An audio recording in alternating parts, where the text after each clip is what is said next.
Right, good evening, everybody. Thanks for attending the meeting of the Governance Committee on Tuesday, 25th of May 2021. For those of you who don't know, my name is Councillor Ian Watkinson and I'm the chair of this committee. Councillor Colin Sharples is the vice chair.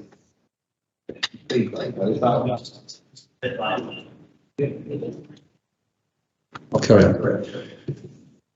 Members of the committee, including myself and the Vice Chair, are attending in person here at the Civic Centre. Also present with me are our officers who are required to support the meeting. Other members of council may dial into the meeting via Microsoft Teams to observe and or participate in the meeting. Only members of the committee present at the Civic Centre are entitled to vote. Members of the committee may switch on their microphone to indicate if they wish to speak, and there might be some issues dialing in, but hopefully you're okay. Members on Teams are asked to keep their microphones on mute and only unmute when they wish to speak. And could I remind members to unmute themselves once they've finished speaking to enable the meeting to proceed smoothly. Officers will present each report, after which I'll bring the item into committee. I'll then invite committee members to speak in order. After committee has considered the report, I will invite comments from any members not on the committee. Could I welcome, I'm not sure if they're here, our external auditors from Grant Thornton, Georgia Jones and Matt Derrick, who are hopefully joining us on Teams. Not sure if they're here or not. Hello there, Chair. Yep. Matt Derrick, I'm here. I'm just communicating apologies on behalf of Georgia. She's not able to make it. Unfortunately, she's had to attend another governance committee in person, so the travel wouldn't work. Thanks for that, Matt. I think I could just about decipher that you're here and Georgia isn't, so thanks very much for that. And for everybody else's benefit, the meeting is recorded and live streamed on YouTube.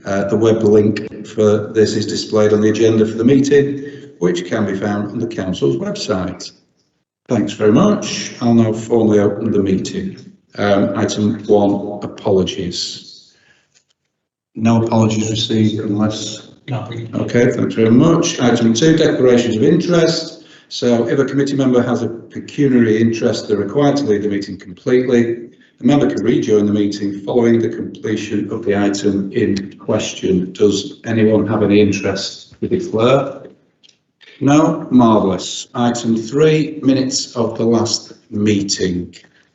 I've just got a note here. I know matters arising from the minutes of the last meeting, and just to formally update the committee further to minute 86. A, with regard to the Lancashire Pensions Fund Committee, Councillor Foster has indicated that he will email Democratic Services the details of a contact in order that a member briefing can be arranged on the subject.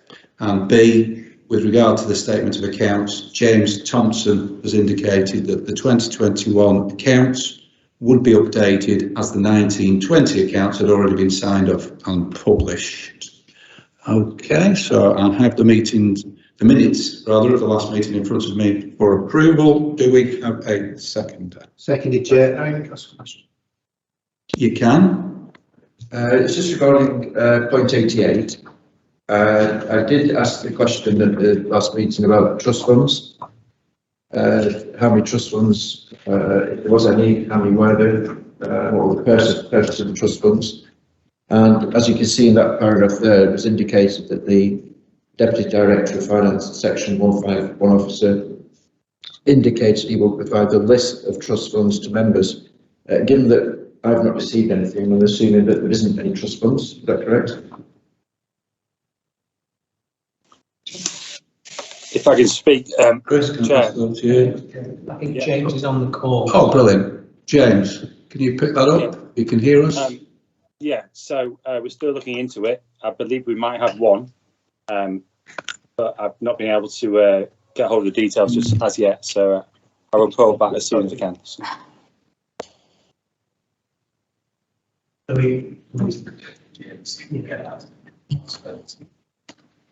Is that all right, Councillor Brent? So Louise is going to pick that up with James and follow it up. We're having some problems here. James isn't picking us up. Yeah, that's fine. I'm assuming there isn't any, otherwise I probably would have got back to me, but just confirmation that there isn't any, that's fine. Thank you. Okay, any other questions about on the minutes? They've been seconded, so I will confirm and sign those for approval. I'll move on to item number 4, which is the South Ribble Borough Council Audit Progress Report and Sector Update. And members are advised that this item can be found starting on page 9 of the agenda. And we've got Matt Derrick to present on this. Thanks, Matt. Thank you, Chair. Can you just confirm you can hear me okay? Chair,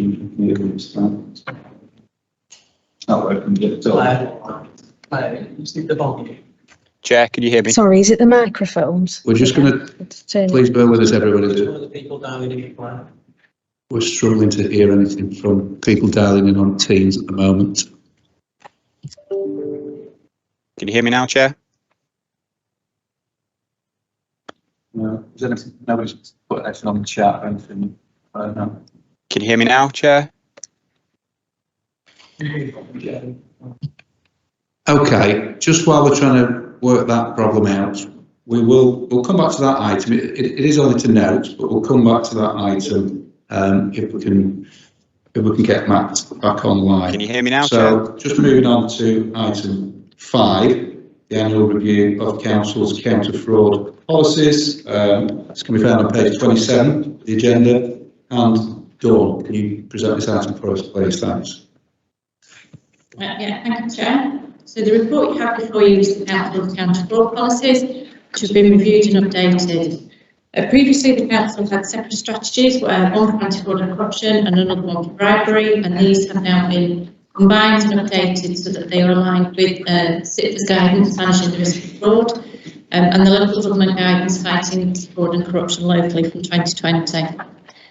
We've also updated the fraud response plan, and that's been amended to clearly show roles and responsibilities once fraud has been reported. Again, the whistleblowing policy has also been reviewed, and as this is an important tool in the Council's fight against fraud. As the report states, the policies will be uploaded onto both the intranet and websites following this meeting, and we are currently working with the organisational development team to compile mandatory training for e-learning for all officers to complete. But I'm happy to take any questions. Thanks very much, Dawn. Any questions from members of the committee? Yeah. Just do it the old-fashioned way. Okay, yeah. Councillor Bradley. Yeah, thank you. It's an interesting report. I'd just like to ask a question. Has there been any incidents of fraud, bribery and corruption?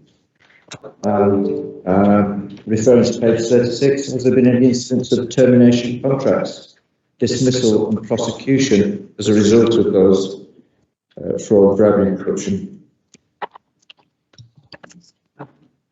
Thanks for that, Councillor Brotherton. Chris, are you going to respond? At present, there have been no identified issues in relation to fraud, and no one's had their employment terminated as a result of, some say, nefarious activities. Excellent, thank you. Certainly not related to fraud and counter-fraud. Good. Thanks very much for that. Councillor Ogilvie. Thank you, Chair.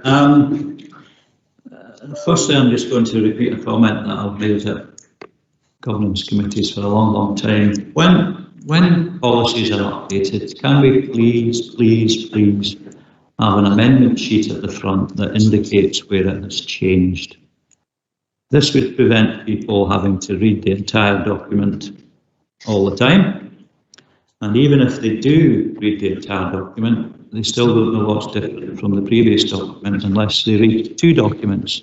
It's just totally inefficient, and it wouldn't, whoever's doing the policies, it would be quite simple for them to understand exactly where they've changed it and what they've changed. I'm not necessarily saying verbatim word for word, just that, you know, section 3, page such and such, paragraph 4. That's all that's needed, just something that indicates where people should focus their attention.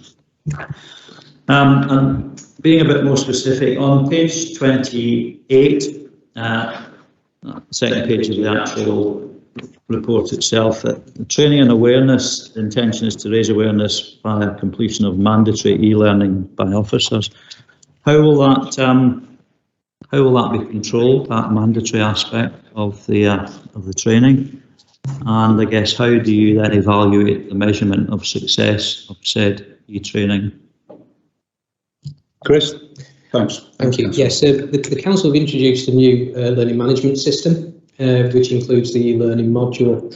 And part of what you can get off that system is management reporting as to who's completed what training. So when an officer logs onto it, it records what training they've taken, and that's kept in a record that can be accessed by the managers. So that's how we can track who's done what training. As regards to the qualitative aspect of your question, the training will be done not only in basis of fashion slides, there will be testing questions throughout to test understanding. Now, I'm not going to pretend it's exams where you sat there and marked, but there is an expectation that you are able to complete the questions before you move on to the next step. Is that okay, Alan? Yeah. And just on your first point, I think it's a reasonable request, and I think I can recall that being made before. Is that something we can look at moving forward? Yeah, certainly. I think with these, because they were updates rather than amendments, I think we didn't necessarily feel the need to do that kind of scheduling of what was changed, because they're not particularly long policies either. But yeah, I take the point that it does make it harder for members to then to see what's actually changed. So yes, we can look at doing that. Great, thanks very much. Councillor Turner. Thank you, Chair. Yeah, just going back to the point that Councillor Brereton made about any cases of fraud, etc., with this council. It does strike me, though, that in the previous positions held by, previous CEOs, Chief Executive Officers, I'd just like it noted that there were a number of confidentiality agreements signed between employees. So in some ways, I'm sat here thinking, well, perhaps fraudulent activities did occur, but the regime of confidentiality agreements, was it confidentiality agreements, what they're called? Yeah, we will never be able to answer that question, perhaps. Thank you. So, Chair, can I just respond to that? Noted. Chris, you'd like to respond? Thank you, sorry, Chair. Yeah, just to be clear, if there is criminal behaviour, we wouldn't lead to a compromise agreement of that nature. No, you wouldn't now. No, it wouldn't have done before, because we couldn't justify the payment. If there is a justification for terminating someone's employment, evidence, then we're obliged to, as employers, really. It's public money. Yeah, okay. Under that question, Yeah. Okay, thanks very much for that. Any other questions from members of the committee? Councillor Brereton. Yeah, just on page 47, at the top, reporting suspicions. Yeah, reporting suspicions at the top. I just wondered if that's a significant issue for the council, or how significant has it been about reporting suspicions? Are people coming forward and reporting any suspicions? Thank you. Chris or Dawn, on whether this is something new or just a standard item? We need to include a process for reporting issues. We don't get those many issues reported. In fact, I'm not aware of any. I mean, Gary's been here slightly longer than I have. But yeah, it's to ensure we have a process that staff can be confident that where they suspect wrongdoing, then they know what to do. And that's part of the policies. I mean, I think what we can stress is that the procedures we have now make staff committing frauds very difficult because of the number of people involved in the transaction. You almost need a concerted effort by a number of different members of staff in order to proceed with a fraud like that. Keep watching. We're always watching, yes. Thanks for that. Councillor Smith. Thank you, Mr. Chairman. It's just a small matter on page 48 where it says malicious allegations. It goes on to say that if there are malicious allegations or vexatious allegations, won't be tolerated and they will be dealt with as a disciplinary matter, which, from what I gather here, it's all councillors and staff. And it just concerns me as regards disciplinary matter. How are you going to discipline somebody with the regime that we have got at the moment? that doesn't actually allow us to discipline councillors. Chris? Point taken in relation to councillors, but I think it needs to be in there so it applies equally in relation to both relationships between councillors and staff, but also staff and staff. But I acknowledge what you're saying about the disciplinary action that the council can formally take is limited. Is that all right, Councillor Smith? You didn't have a suggested amendment or an addition to that sentence? Well, I think it seems to me this particular report primarily is about employees. I think it would be very rare, I would have thought, that councillors got involved in fraud unless it was with a counterparty or something of that nature.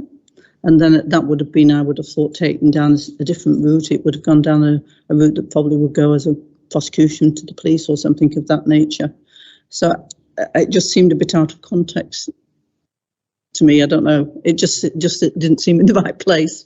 Now, I understand what you're saying, but the policy applies to all reporting of allegations of fraud, not just by officers against other officers, but also members of the public who may become or have seen something that they're concerned about, but also councillors. And I think if you're going to apply a principle of disciplinary action against somebody, it can't just be against staff.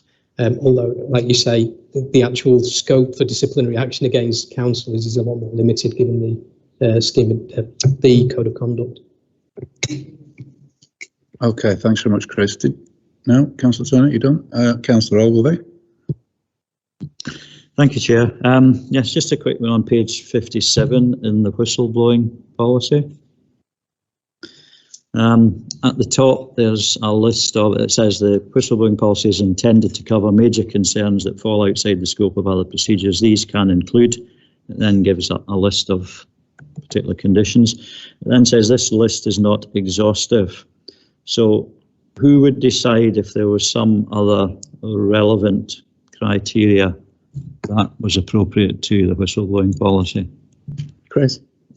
It would generally be me. Now, if it's an allegation against me, it would then be Gary. If it's an allegation against me, then it's me again. Yeah. Yeah. But yeah, I mean, the list, it's non-exhaustive because we could go on forever. But I think it gives a flavour of the kind of things that are perceived as being serious matters that we'd look to consider under the whistleblowing policy.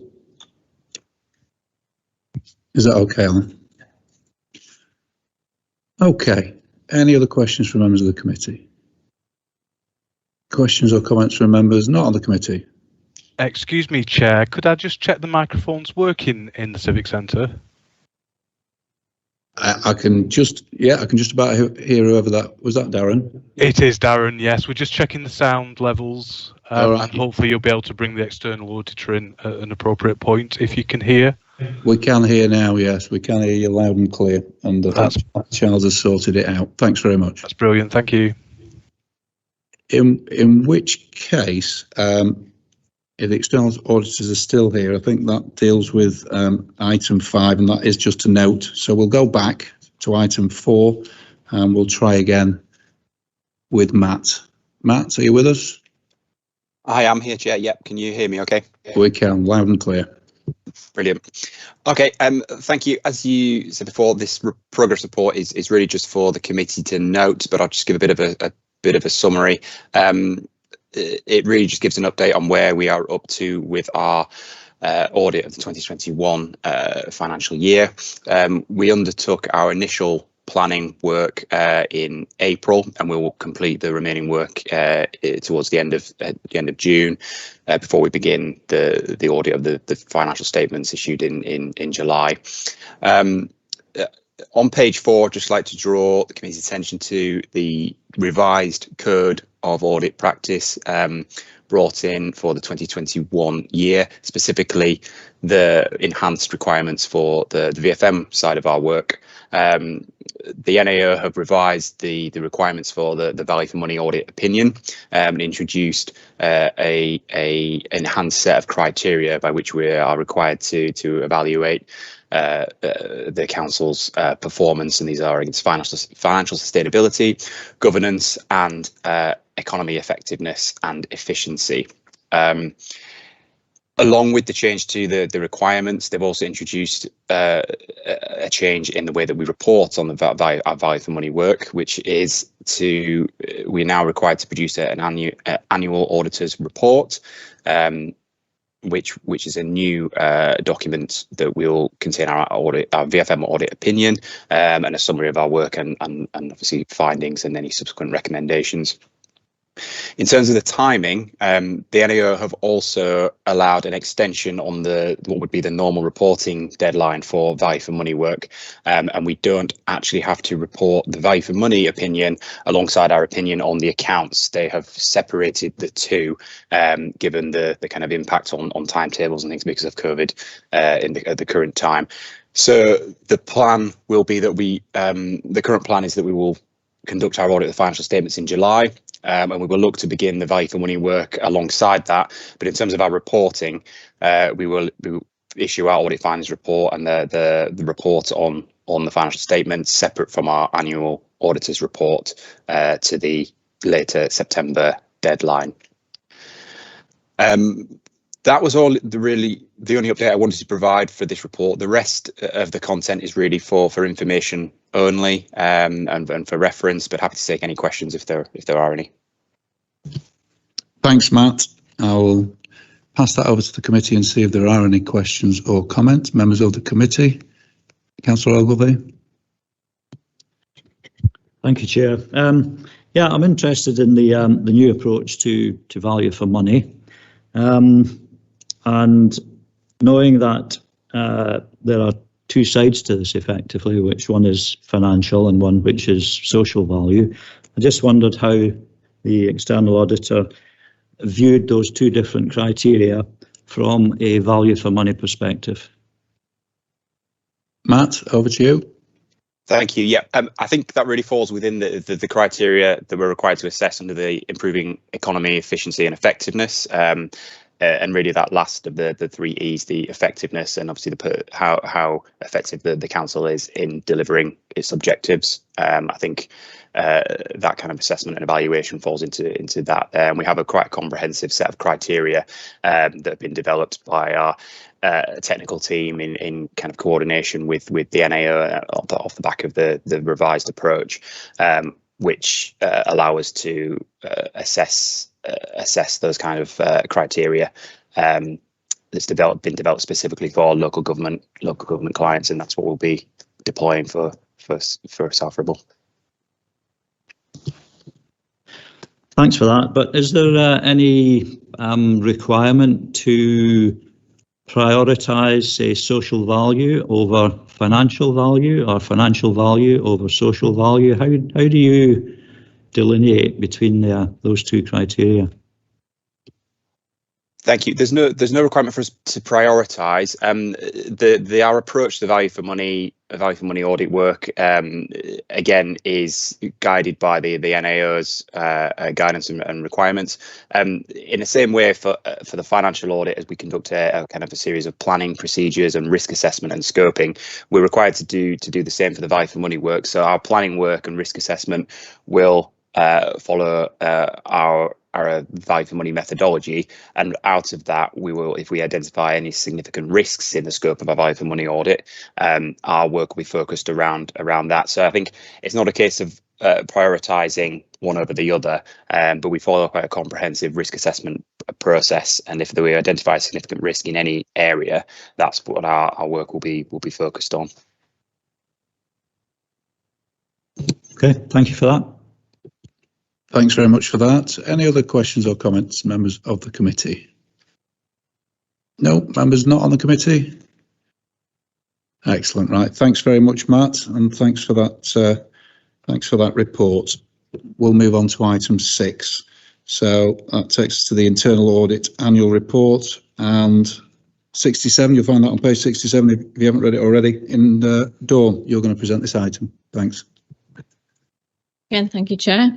This is our annual report for 2021 for the Internal Audit Service, and it's presented to meet the requirements of the public sector internal audit standards.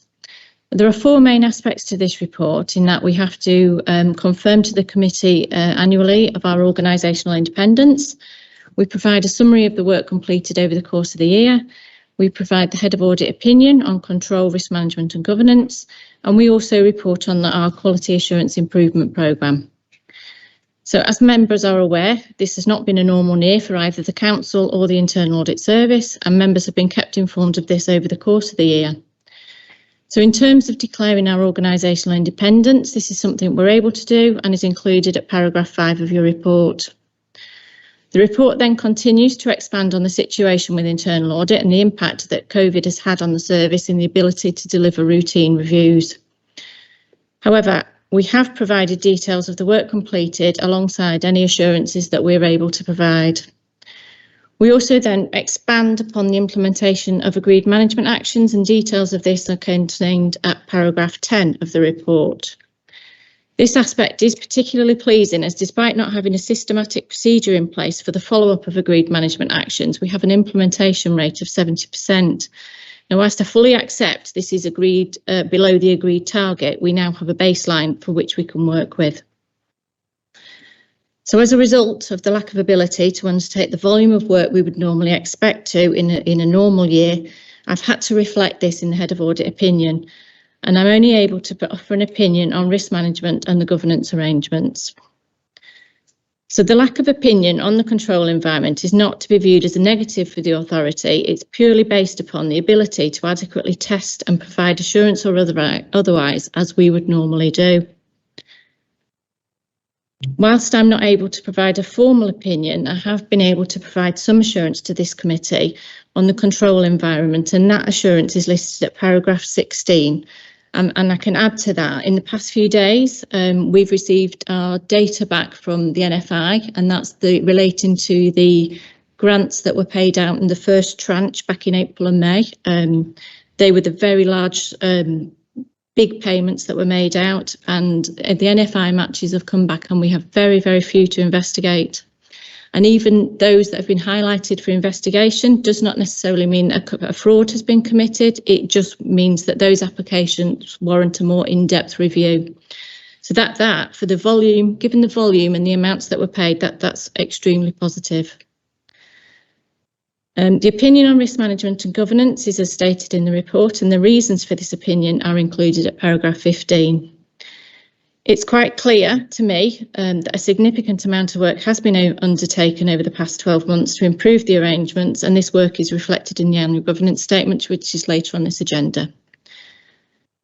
Finally, if I can turn to our quality improvement and assurance programme, we have identified a couple of areas that we need to take action on to improve our own service delivery and performance. And this is included in the Appendix A with the dates recorded on the table. But I'm happy to answer any questions. Thanks very much, Dawn. It certainly has been a very different year. Any questions from members on the committee? Councillor Brotherton. Yeah, thank you for the report, Dawn. I'm just looking at page 69. There's at the top there, the business support grants. I just wondered if there's been any evidence or suspicions of fraudulent claims. I know up and down the country there's been reports of businesses falsely claiming. I'm just wondering if we've had that problem in South Ribble at all. That's the information that I've been able to bring back that we've just received in the last few days. So despite the huge volume of money that we've paid out and the huge number of applications, I think the report that's come back only has 10 that we need to investigate further. Right. That's another question. Chair, could I just comment on that? Yep. Because there has been some criticism about the speed of paying grants out, but we took the view that actually that the proper checks and balances should be put in place before we make those payments. I suspect that might not be the case right throughout the country. So that was our overriding position, which is make sure we do the checks and balances before payments are made.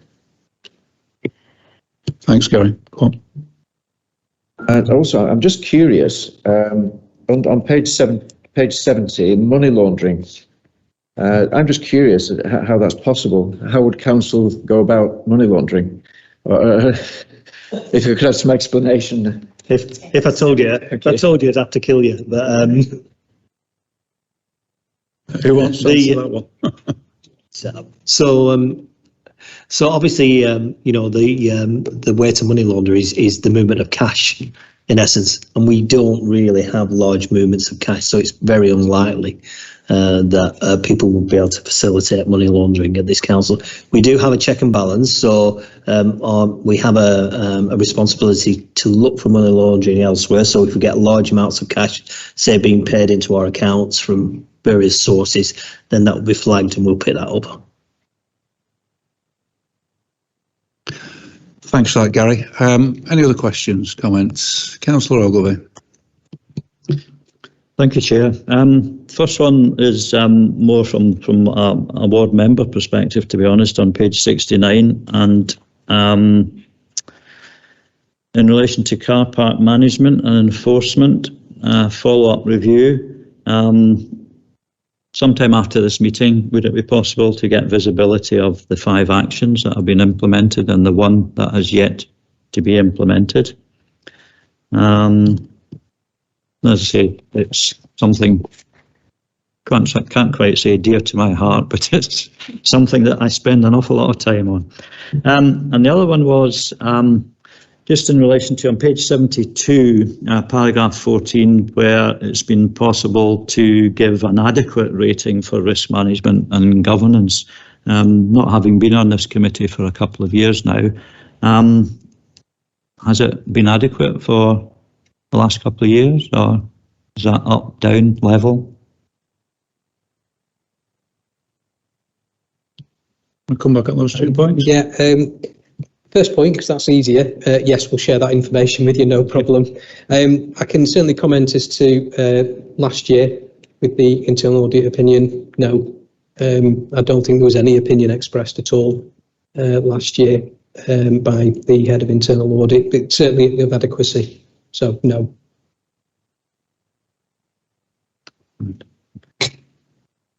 Was that because of resource problems, or? No, it was a result of the testing that had been undertaken by the head of internal audit in the previous 12 months, and I mean you will recognise the conclusions in the AGS of last year, which obviously reflected the audit, the absence of a positive opinion from the head of internal audit at that time. So that was one of the things that fed into the reasoning to the AGS as to why there was significant governance failings at the authority. Is that okay, Alan? Sorry, again.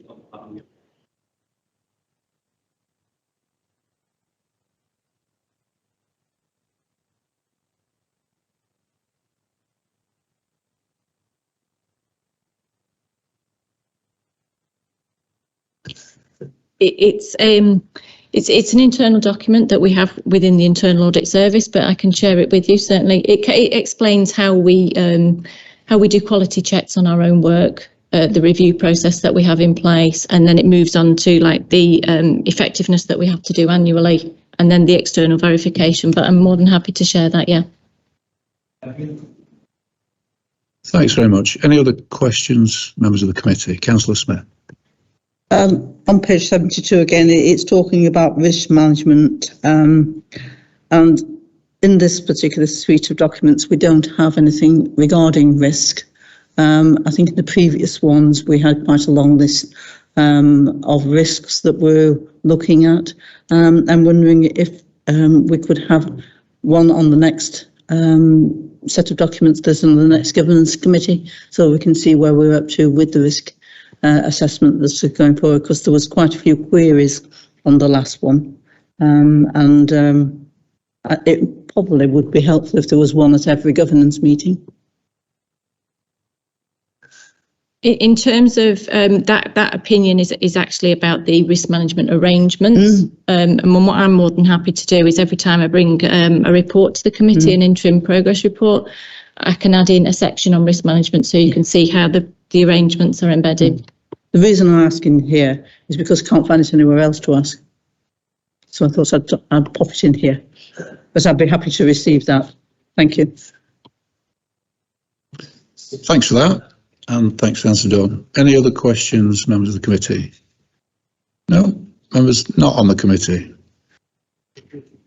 Okay, that item is just for noting, so we will move swiftly on to item 7, and it's Dawn again, and this is the review of the effectiveness of internal audit.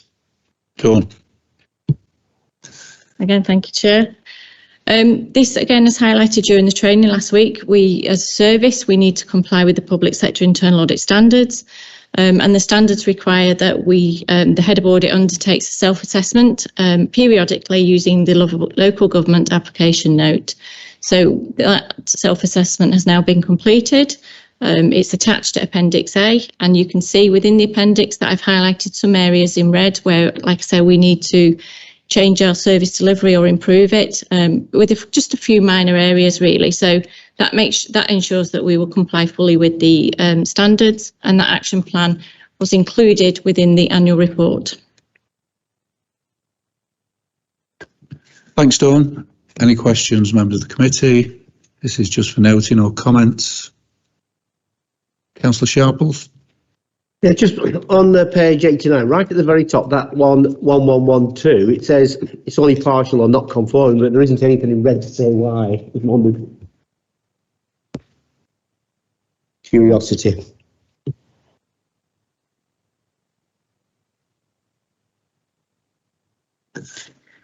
In an ideal world, the head of audit wouldn't have any other operational responsibilities, but as service lead for audit and risk, I do have some other operational. So we've included those safeguards within the charter. So it's just comparing it to the ideal, really. Thanks for that. Councillor Ogilvie. Thank you, Chair. Yeah, I'm looking at page 82. Just as an example, really, it's not really a question. It's more a comment that in lots of places in here there are documents called up as being evidence. Well, that to me just tells me that that's why there shouldn't be any problems.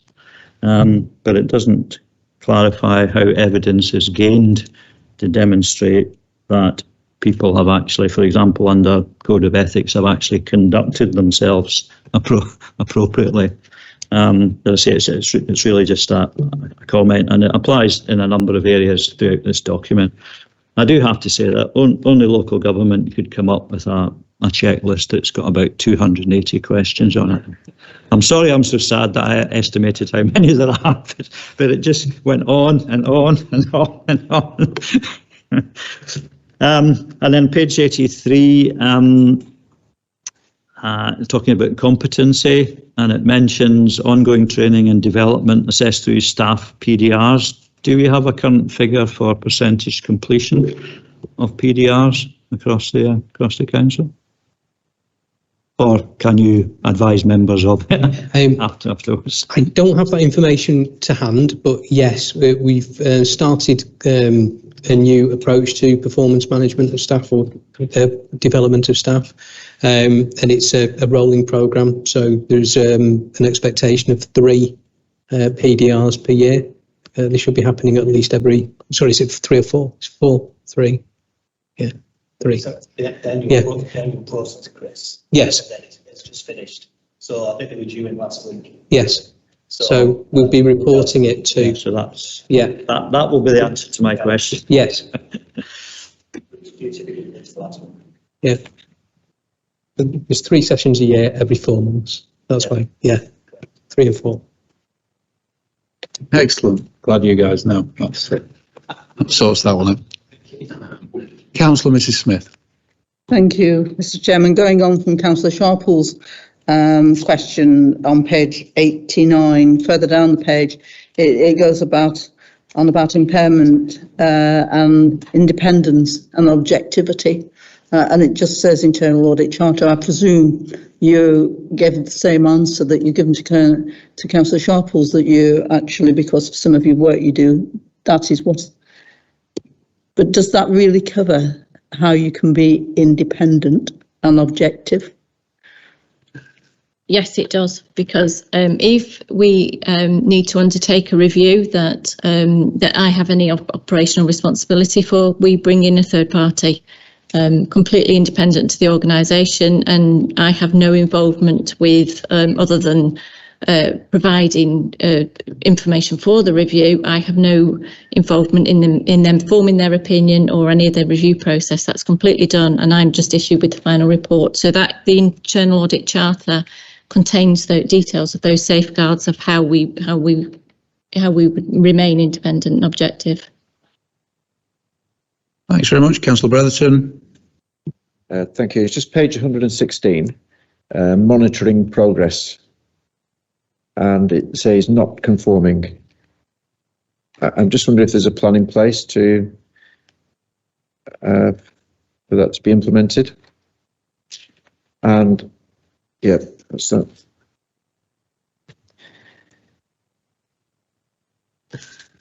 Yes, that is the, as I mentioned in my annual report, we didn't have, over the past 12 months, because it's a backward look, we didn't have a rigorous system to make sure that all management actions were implemented, and that's now in place.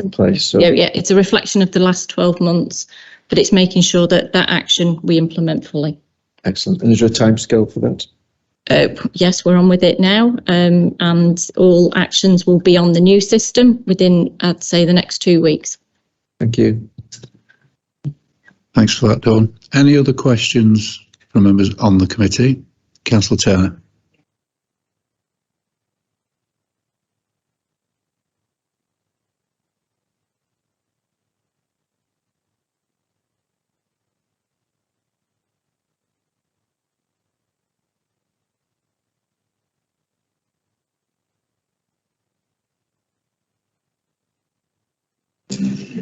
Councillor Turner, can you turn your microphone on? Yeah, Sorry. I can hear you perfectly. I'll start again, shall I? Yeah, so I'm hoping this is the right place because it's under audit, internal audit. So we know the leisure facilities of this council are now going to be run by an LATC. And I just wanted to confirm my understanding findings with the officers as follows. As advised by the government website, an LATC has no tax obligations as long as it follows the terms set out by the government.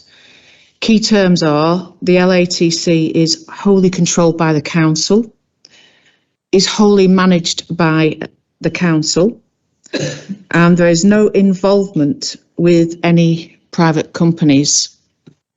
Could I please get confirmation of that?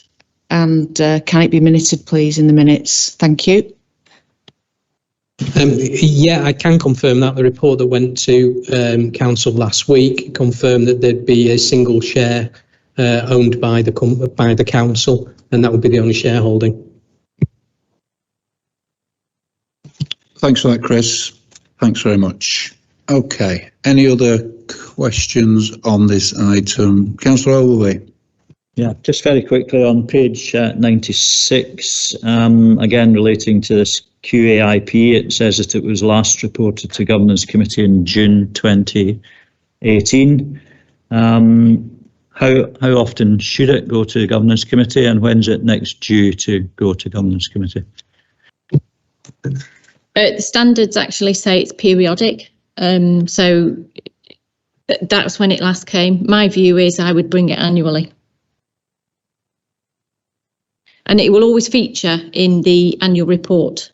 So the requirement, one of the requirements of the annual report is that you report progress against your QAIP. So that's how I will do it. Okay, so we'll get a report coming to governance before the end of this municipal year. The next time I report on the QAIP will be it will be May 22. Yeah. Right, thanks. Okay, thanks very much. Thanks, Dawn. Questions from members not on the committee? No, thanks very much. So that report's for noting. Thanks very much, Dawn, for that. Takes us on to item 8 and the draft annual governance statement. You'll find that starting on page 119. Chris, you're going to present this item. Thank you, Chair. Yes, I'm presenting the draft annual governance statement for approval. It's as a correct statement of the Council's governance environment with a view to recommending that it is signed off by the Leader and Chief Executive to form part of the Council's Statement of Accounts. Members will note that the document is significantly different to the one presented last year. If nothing else, it's significantly shorter. It still is a number of pages, and I'm aware after last year of the views that we could shorten it. I do echo those, but I do think it's important that some of the information that is within the report continues to be presented to members, because it's a standalone document that members of the public need to be able to pick up to review annually. So members will be familiar with the layout, because we've tried to keep to the template as recommended by SIP for Solace. So there's an introduction, there's a definition of corporate governance and how we define the Council's governance framework. And so we've included reference there to the work that's been undertaken in the last 12 months after the recommendations that were adopted by Governance Committee and latterly Council to strengthen the governance environment. Section 4 is how we review the effectiveness of the governance framework. And so you'll see there's a number of bodies connected to the Council and individuals connected to the Council that serve that purpose. So Governance Committee, for example, tests the control environment, amongst other things, and receives reports and considers that information. But other areas are the Standards Committee, Scrutiny Committee, and so on, all of whom play a role in testing and looking to promote the governance environment of the Council. So just getting through to the meat of the report, really. I do want to just point out at page 132, this references the internal audit and head of audit opinion. Dawn's already gone through that, so I'm not going to go through it in some detail again, but it is part of the annual governance statement, and it does recognise that whilst an adequate opinion can be given in relation to VFM and compliance, there is an issue around the control environment because of the testing. But I do echo Dawn's statement that that shouldn't in itself be seen as evidence of non-compliance with the control environment, only that we don't have evidence of compliance. So it's that way round. It's more, so it shouldn't be seen as a negative story. There is more information in that section as well than you'll have seen in previous years, because what we tried to do to give you assurance as to the actions that the Council is taking is highlight the different internal groups that perhaps we haven't referenced before, particularly in relation to areas that have been of concern in relation to the governance environment. So we have referenced the GDPR leadership group this time. We've also referenced the improvements to organisational development that have been undertaken in the last 12 months.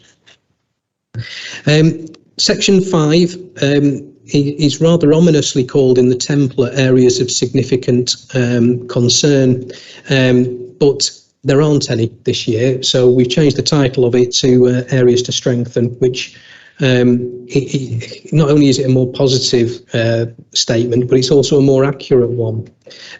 No organisation can sit there and say that they do everything perfectly. Every organisation that is an improving organisation, an organisation that wants to get better, will identify areas that they need to strengthen. So we've been, again, quite hard on ourselves in presenting this information. There are a number of different areas that we've referenced, and I think you'll see from the themes of them, quite a few of them really relate to the embedding of the work that's been done in the last 12 months. So it's not necessarily new items of work, but it's simply the progression of the ones that we've already started. I won't go through them individually, Chair. If there's any that members particularly want to discuss, raise or highlight, then that's fine. But I do stress that this is a much better story for the Council to have at this point in time than we were at last year. There's been a significant amount of work that's been undertaken, and I have to say thanks to this committee, who Well, when you received the AGS, you held us to account over it, but you also supported us in the overseeing the progression of the AGS action plan and how it was implemented and progressed, and you've supported us in that, so I am grateful. So yeah, happy to take any questions on the AGS itself, Chair. Thanks very much, Chris. I'm sure we'll have the odd comment or question or two. We do. Councillor Brotherton. Thank you. Just on page 133, there's a comment there that the GDPR group is established and now and have been monitoring progress towards full GDPR compliance. I'm just wondering if there's a timescale where we might get to full GDPR compliance. When will it be fully compliant? We can confirm that the environment is fully compliant. Okay. Obviously, we're dependent on people working within the controls that we've now got in place. The difference from where we were this time last year is that we only partially introduced the necessary controls and policies and documents. The other thing I'd have to stress, though, is that they are under constant review. So part of the GDPR regime is to constantly review the policies you've got. We should be doing that anyway, but is specific to GDPR. You should be reviewing them and making sure that they continue to be relevant and compliant to the work that you're doing. So I will never swear to you that we are 100% compliant because it's constantly changing. Okay, thank you. Thanks, Chris, and that's the way it should be. Councillor Turner. Thank you, Chair.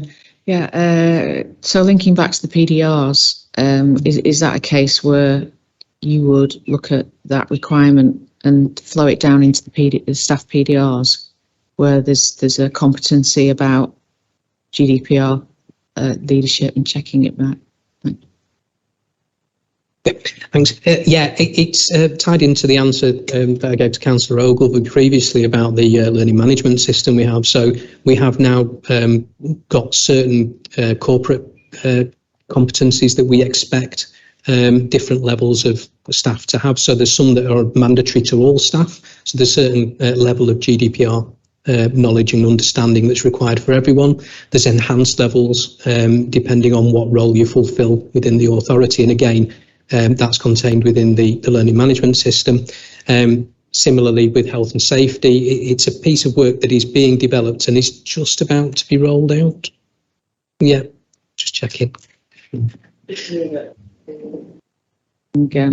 PDRs are being used to capture the checks that you talk about. If something, obviously I think GDPR is something that's dynamic because you're dealing with human beings, and you're right about this, the environment structure's fixed.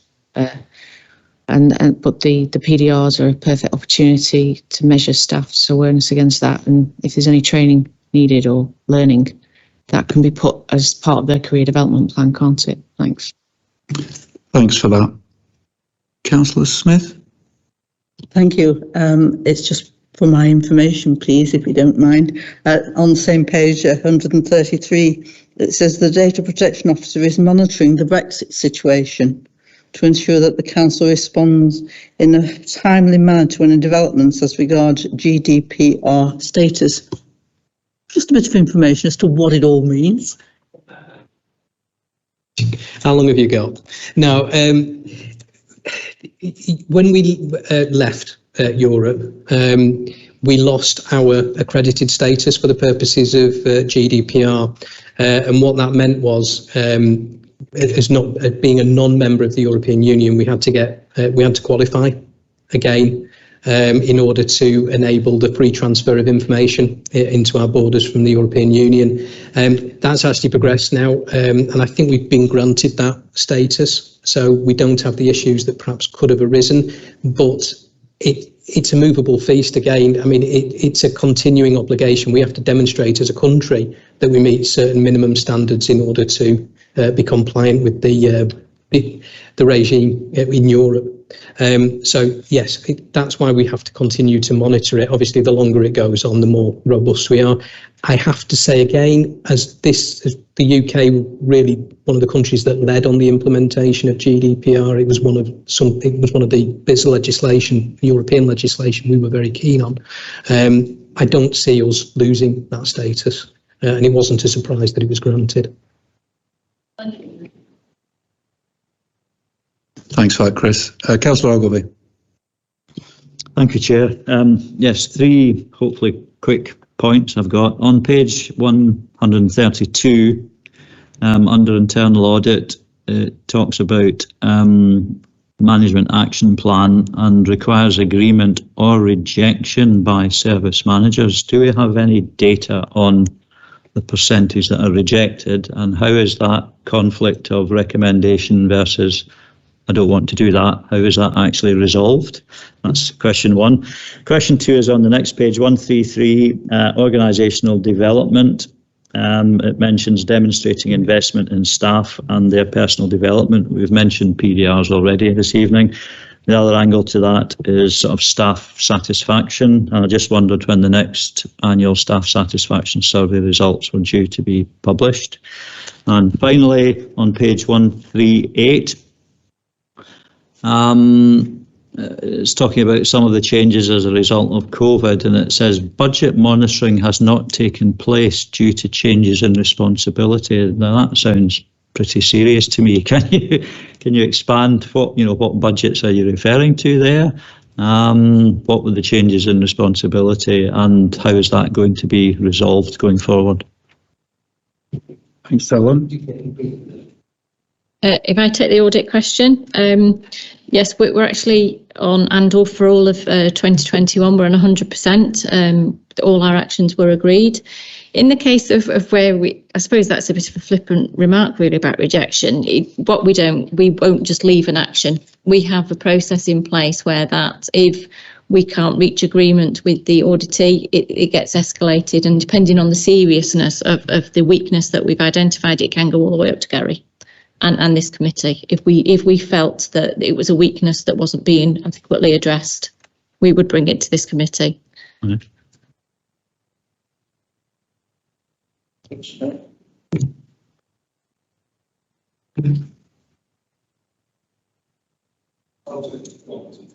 Thank you, Chair. I can take point 2 on the organisational development plan and the point particularly around staff satisfaction. So over the last 12 months, we've taken the approach of having a more regular understanding of staff wellbeing. So we've just completed a pulse survey, which was a shorter version of the staff survey to get a better understanding of how staff have felt throughout this period, given that it's been quite different, and we didn't want to wait to do another formal staff survey. However, the next formal staff survey will take place towards the end of the summer. It's scheduled for September time.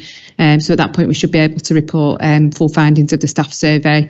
But I should note that the pulse survey that we've just completed actually gave quite a good representation of the organisation and demonstrated relatively high levels of staff wellbeing given everything that's happened, and identified areas where we can improve and provide more support for staff. So I think that's sufficient on that one. Thank you. Yeah. The budget monitoring one, the reason, I take your point, it does sound very serious when you say that no budget monitoring is taking place.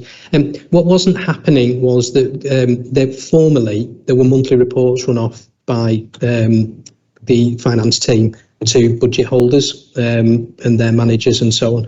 And that had stopped happening. That's not to say that there was no budget monitoring taking place, because it was largely being done by exception.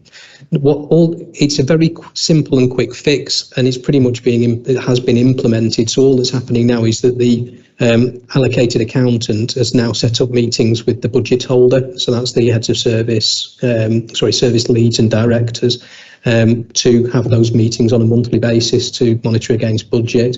So it does sound serious, but in reality, a lot of the finance information is self-service anyway, so you can access, as a budget holder, your budgets and monitor them yourself, and there is an expectation that you do that. You shouldn't just be relying on the monthly meetings with finance. Right, so the comment in the report is very much historical comment. Yeah. Is that okay, Councillor Ogilvie? Yeah. Oh, thanks for those answers. Any other comments or questions from members on the committee? Members not on the committee. No, well, thanks very much for that.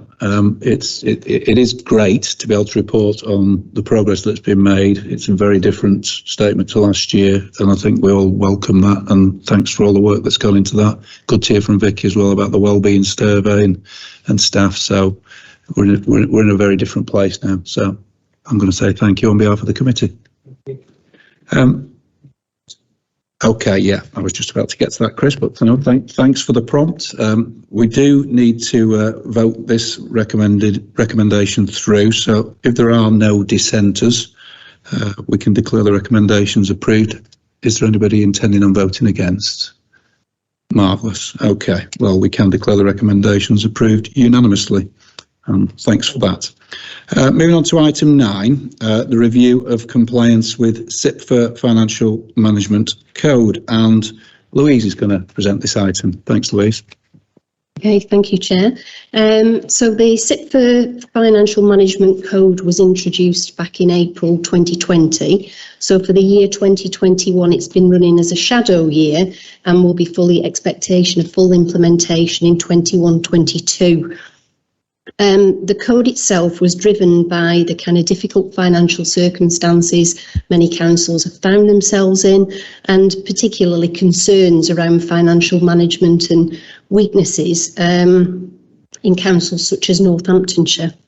The code is there to support good practice, and it's a set of standards led by principles that are outlined on page 5 in point 16. Each standard allows councils to evaluate themselves and the strength of the financial management, and that's what we've done in Appendix A. So we've gone through each of the standards and outlined the assessment of where we think we're at, and where necessary have identified areas for improvement that we've already started to pick up on and will progress during the coming year. But happy to take any questions. Thanks very much, Louise. Any questions or comments? Members, I'm looking straight at you, Alan. Go for it. Yeah, just a couple of quick ones. On page 4, paragraph 9. I mean, I can fully understand the reason for a shadow year to get things up to speed. The first full year of compliance with the code will therefore be 2021-22. How is compliance with that then judged, and by whom? Does it go to some external body for acceptance of compliance, or is it purely a self-assessment, an internal self-assessment? And the other question is on page 16, where it's talking about long-term financial sustainability of the council. And it talks about mentioning description of the standard is that it potentially should be 10 years plus is the view. And our response to that is we're doing it on a 3-year basis. So is that a simple question then, that effectively as far as that element G is concerned, that we will not then be compliant with the SIPFA Financial Management Code? Okay. So in answer to the first question around self-assessment, it is a self-assessment, and obviously it's one of the pieces of evidence that external audit will look at to check whether our self-assessment in compliance with that mirrors what they find during the course of their audit. It's not statutory, so we don't have to comply with it, but very much like the Prudential Code, it is there for to outline good practice. And it's something that all councils would be expected to comply with, not mandated, but expected to comply with. And obviously, from a financial perspective, as part of our professional code of conduct, we would expect to ensure that we were compliant with what was being advised by SIPFA in that regard.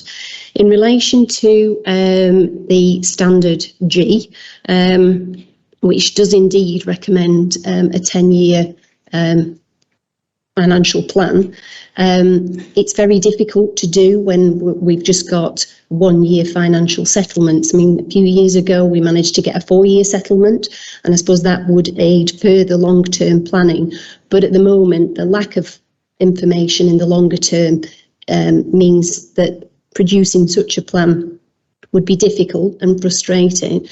But I think all of that is compounded at the moment by awaiting the results of the fair funding review and what will happen with business rates retention. So it's not to say you can't produce a 10-year plan, because that is possible, but it's about the assumptions that go in it. It's assumptions built on assumptions, and so the validity and the kind of the risks associated with anything that's produced would be of concern. So I guess we put through what we can, and we can extend that model over a longer period of time. But the further out those years are, the less assurance that you could place on them. So just to follow up, so has there been any initial discussions with the external auditor as to what his views may or may not be of 10 years versus 3 years if we don't comply with the 10 years? I can't say at this moment in time, having not fully met the external auditors and discussed this. As I say, the code was introduced and has run for shadow in 2021, and over the course of 21-22, when it is expected to implement, we'll be having more discussions then. I mean, we will, if we don't have a 10-year financial plan, we wouldn't be on our own. It's a real concern across all councils, and you know, if that was the requirement to produce one could be produced. I'm just saying that the assumptions that would go into it are very speculative, because that's all it is when you're living from one year to the next in terms of settlements, and there are such risks associated with, you know, what will happen in the fair funding review, what will happen in business rates retention, and all the other risks that prevail at the moment. Okay. Thanks, Louise. Any other questions or comments, members of the committee? No, members not on the committee. Okay, thanks, Louise. Thanks for that item. Thanks very much. That takes us on to our final item, item 10, South Ribble Key Partnerships and Contracts Framework. Vicky's going to present this item for us. Thanks, Vicky. Thank you, Chair.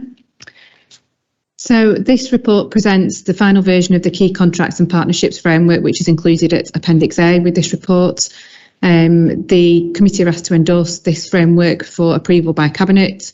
You will remember that there was an action in the annual governance statement to develop a key contracts and partnerships framework to ensure effective monitoring, and that's what we've done. The approach was presented at the last committee meeting, and this final framework builds on that approach that was set out at that point.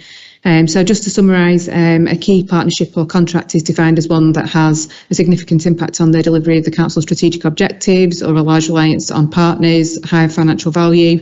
And there's a few other points listed at point 8. The framework sets out the definition, the contracts and partnerships that will be monitored, of which there are 10, the approach to performance monitoring via Cabinet, roles and responsibilities and governance expectations, and the document is presented there for you in the appendix and takes you through the various sections. The additional section, I suppose, that you will see at the end is one on governance, and that includes a list of control measures that we would expect to be included when setting up a new key contract or partnership. So this really is a belt and braces approach to monitoring contracts and providing that visibility for members. Happy to take any questions. Thank you. Thanks, Vicky. Any questions from members of the committee? Councillor Ogilvie. Thank you. Page 142 this as an identification of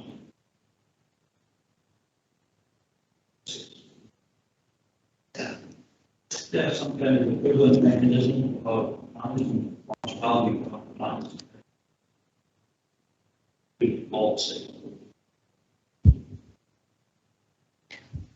Just, I think, to be clear, they don't need to fulfil all 6. They can fulfil you know, any number, they fulfil one of those criteria, and if it's deemed significant enough, it would be included as a key partnership or contract in this framework. Does that answer your question?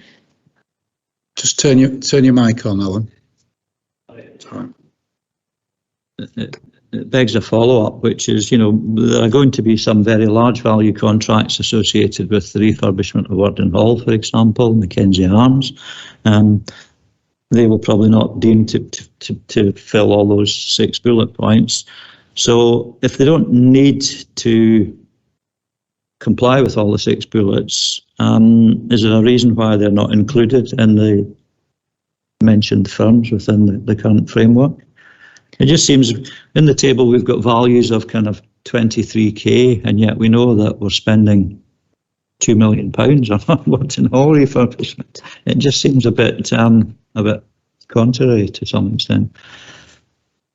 But my question really is there opportunity to expand the number of companies that are mentioned in here to take account of large value procurement contracts? Yes, yes, there is. So in the framework, it does have a section on adding in new contracts or partnerships. So at that point, when we were agreeing a new contract or partnership, we would bring that through Cabinet, and at that point the Cabinet could decide based on a recommendation as to whether that should be included within this framework for monitoring. Thanks for that, Vicky. Is that okay? Councillor Ogilvie, yeah? That's fine. Thank you. Councillor Mrs Smith.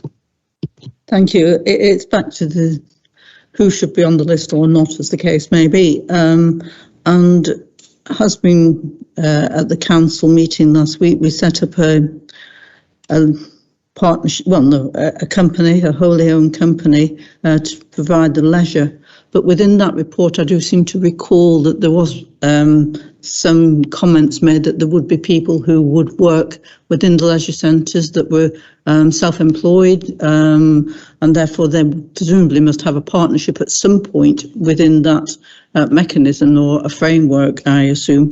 And I'm just wondering whether that should be added to the list. And the other question is that Lancashire County Council, one of my favourite little hobby horses, this Lancashire County Council payroll. Is it getting to the end of its contract, and is there any prospect of bringing that into shared services?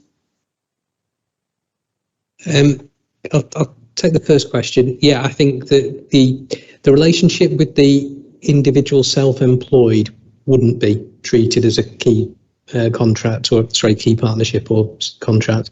What we will be adding in is the contract between the council and the wholly owned company, because that would be, and I think one of the things that I point out with most of these contracts is there's an element of recurrence in the relationship, whereas I think some of the contracts you mentioned, like Mackenzie Arms, are a bit more standalone. So that's the purpose of this document, is that ongoing relationship rather than the one-off deliveries. I think with the payroll contract, I'd just say watch this space. We're not a million miles away from probably being able to report something to you. Sorry, can I just go?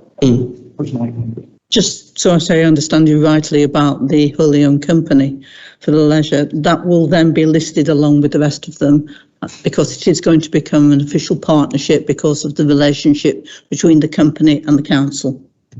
It's not a partnership. There will be a contractual relationship, but we are separate entities. So yes, it would be. It's not a partnership in the traditional you're getting together to make money together, but it would be classed within the key partnership framework.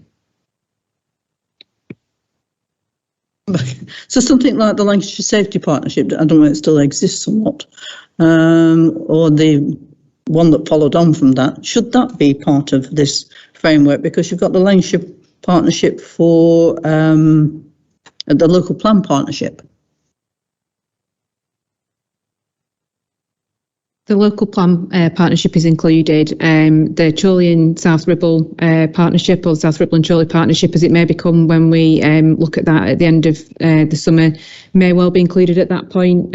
So that would be our kind of local strategic partnership. That's obviously in a period of review at the moment, pending the kind of formal next steps to be agreed, I think by September, at which point we may decide to include it in the framework. So do I assume from what's listed on this paperwork that this isn't an exhaustive list? There are other things that could quite quickly be put on into this list.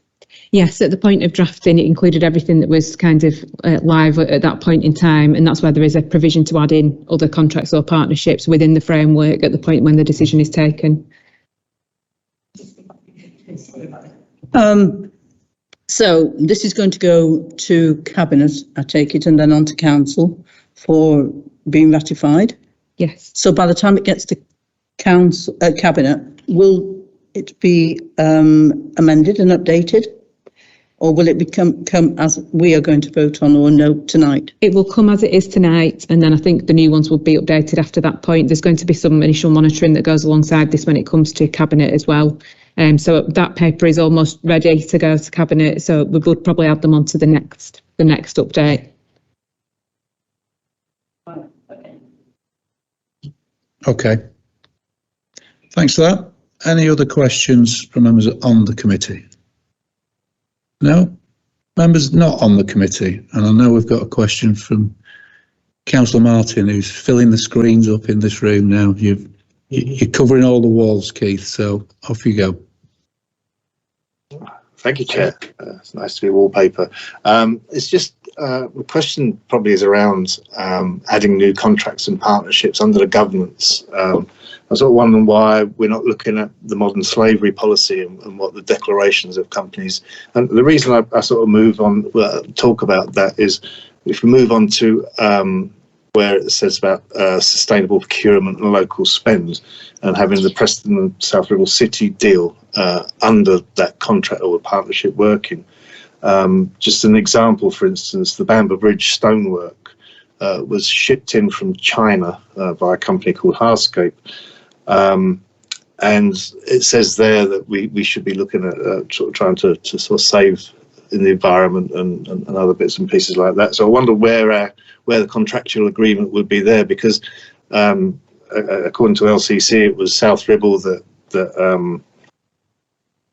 agreed on the design and scope with that. And the reason being was that UK stone was significantly more expensive, which I can only assume, which means we probably paid the workers the right money. That's it, Chair. Thanks for that, for those comments and that question. I'm not sure. Go on, Gary. Right. So the procurement strategy will be agreed at the accountable body, which will be the partnership. All the city deal arrangements for procurement should be agreed through that mechanism, and it's included in our key partnership framework. So again, that will be one thing that if members were concerned about it, we would pick up in the monitoring. And on the specific question that Keith opened with, I have no idea about the in terms of the workplace slavery.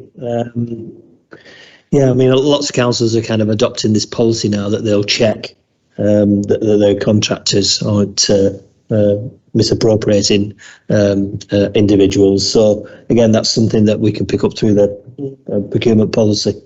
So we'll pick that up through that. I think we've done something on it, Chris, to be honest.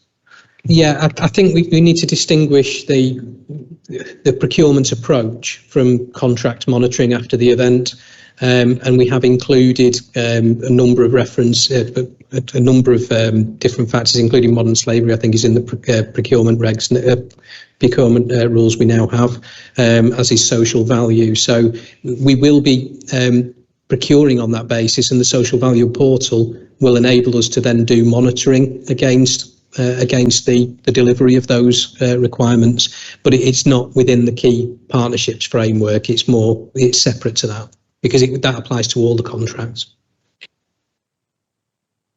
Did you want to come back on that, Councillor Martin? Yeah. Can I turn your mic on? Thank you. I can hear my own voice then. Oh, look at that. I am big on the screen.